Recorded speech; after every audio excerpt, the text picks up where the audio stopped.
এক ব্রাহ্মভক্ত বলছেন ঠাকুরকে, মহাশয়, ঈশ্বরের স্বরূপ নিয়ে এত নানা মত কেন? কেউ বলে সাকার, কেউ বলে নিরাকার। শ্রীরামকৃষ্ণ বলছেন, যে ভক্ত যে রূপ দেখে সে সেই রূপ মনে করে, বাস্তবিক কোনো গণ্ডগোল নাই। বলে ঠাকুর একটি গল্প বললেন। একজন বাহ্যে গিয়েছিল, সে দেখলে সে গাছের উপরে একটি জানোয়ার রয়েছে। সে এসে আরেকজনকে বলল, দেখো অমুক গাছে একটা সুন্দর লাল রঙের জানোয়ার দেখে এলাম। লোকটি উত্তরে বলল, আমি যখন বাচ্চা গিয়েছিলাম আমিও দেখেছি। তা সে লাল রং হতে যাবে কেন? সে যে সবুজ রং।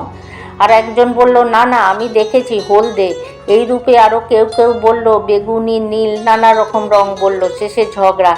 তখন তারা গাছতলায় গিয়ে দেখে একজন লোক বসে আছে। তাকে জিজ্ঞাসা করাতে সে বলল, আমি ওই গাছতলায় থাকি, আমি সে জানোয়ারটাকে বেশ জানি। তোমরা যা যা বলছো সব সত্য। সে কখনো লাল, কখনো সবুজ, কখনো হলদে, আবার কখনো নীল, কত কি হয়, বহুরূপী। আবার কখনো দেখি কোনো রঙই নাই, কখনো সগুণ, কখনো নির্গুণ। অর্থাৎ যে ব্যক্তি সদা সর্বদা ঈশ্বর চিন্তা করে সেই জানতে পারে তার স্বরূপ কী।